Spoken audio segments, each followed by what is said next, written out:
स्ट्रेंज د स्ट्रेنج مطلب دی عجیبه یا ناشنا. سټرینجر بیا پردي ته وایي. سټرینجر پردی یا اجنبي. He says strange things sometimes. هغه ځینې وخت عجیبه شیان وایي. اوس یو څوک تا نه پوښتنه وکړي چې هغه څوک دی. Who is he؟ هغه څوک دی. I don't know. زه نه پوهیږم. He is a stranger. هغه یو پردی دی یا اجنبي دی. یعنی تی هیڅ نه پیژنې. هغه یو پردی دی. I don't know. زه نه پوهیږم. He is a stranger. هغه پردی دی. اوس ستا یو ملګری تا نه پوښتنه کوي چې آیا هغه سړی ستا د پلار ملګری نه دی؟ ته ورته وایي چې نه، هغه یو پردی سړی دی. No. Is he your father's friend؟ آیا هغه ستا د پلار ملګری دی؟ ته ورته وایي No, he is not. نه، هغه نه دی. He is a stranger. هغه یو پردی دی. He is a stranger. هغه پردی دی.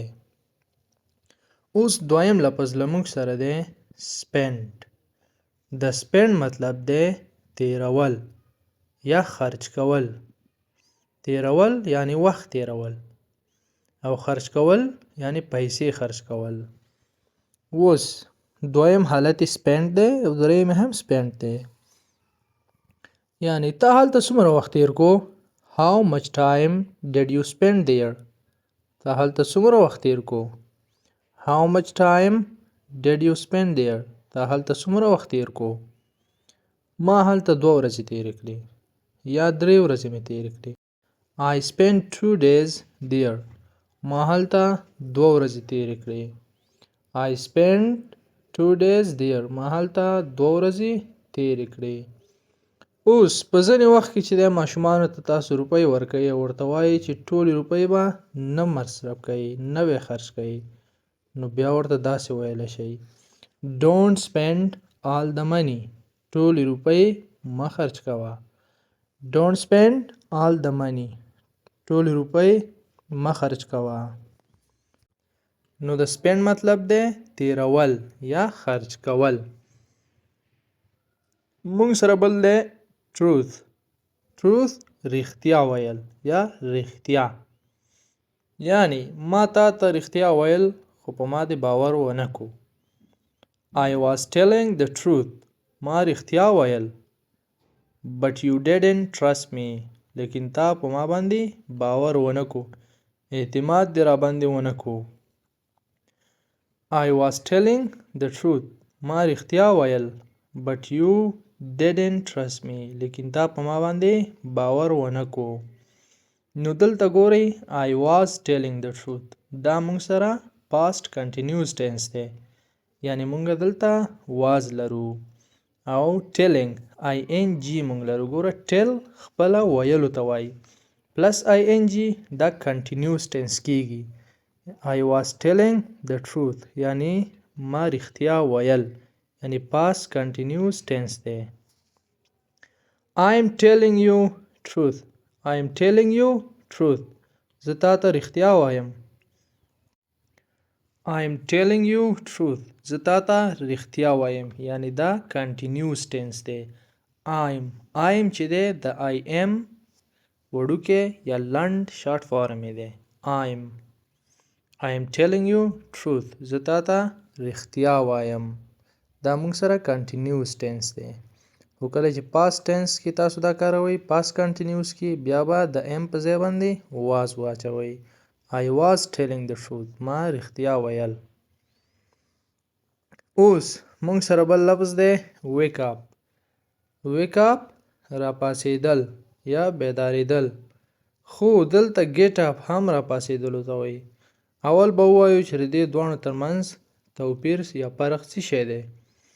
wake up د خوب نه راپاسېدل یعنی کله چې په کټ کې پروت یې او سترګې دې وغړولې بس دا wake up دی. یعنی ته د خوب نه راویښ شوې. خو کله چې د کټ نه جګېږي دقې ته بیا get up وایي یعنی را جګېدل. نو دا و د wake up او get up ترمنځ توپیر. I always wake up at 6 o'clock in the morning.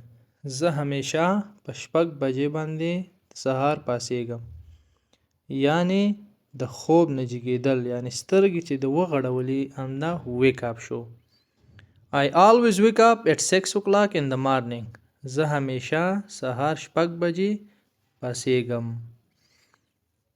اوس تا ته څوک وایي چې لاړ شه هغه راپاڅوه چې مونځ دې قضا کېږي، یعنی ناوخته دی، نو wake him up، هغه راپاڅوه. wake him up، هغه راپاڅوه، یعنی ناوخته کېږي پې. wake him up، لاړ شه او هغه راپاڅوه. اوس یو ملګری دې راغی، یو ورور دې راغی او تا ته وایي چې جګ شه ناوخته کېږي مونځ وکړه، نو wake up، wake up، it's getting late، it's getting late، جګ شه چې دا ناوخته کېږي. wake up پاڅېږه یا جګ شه، it's getting late ناوخته کېږي. نو ته ورته څه وایې؟ okay سمه ده but you always disturb me، لیکن ته همیشه ما ته مزاحمت کوي. یعنی ته ورته وایې چې سمه ده زه به جګ شمه خو ته همیشه ما په عذابوې. okay سمه ده but you always disturb me، لیکن ته همیشه ما په عذابوې. disturb په عذابول یا تنګول. بل serious، serious مطلب جدي، یا چې یو څوک ډیر رښتینی وي، یعنی چې ته وایې چې زه بالکل رښتیا وایم، یعنی زه په دې کار کې بیخي جدي یم، هغې ته serious وایي.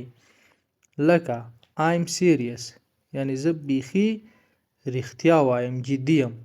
لکه تا ته یو ملګری دې راشي او څه درته ووایي چې هغه د منلو نه وي، بیا درته په هغه وخت کې ملګری وایي چې I'm serious، یعنی دا زه چې څه وایم دا بالکل رښتیا دي، یعنی زه جدي یم. I'm serious، زه جدي یم. اوس که دا serious موږ د مریض دپاره استعمال کو نو هم صحیح ده په انګلیش لنګویج کې. لکه یو څوک دی او تا ته وایي چې he is serious، یعنی هغه ډیر سخت دی، ډیر سخت مریض دی، یعنی کېدای شي چې مړ شي. په دې وخت کې هم serious تاسو کارولی شئ. he is serious، یعنی هغه ډیر سخت مریض دی، یعنی سخت جدي دی. نو دا و زمونږ نننۍ ویډیو. انشاءالله چې ډیر څه به مو ترې زده کړي وي. او زمونږ یو 20 منټه پوره کورس دی، په دې ویډیو کې به زه تاسو ته لینک شریک کړم په ډسکرپشن کې.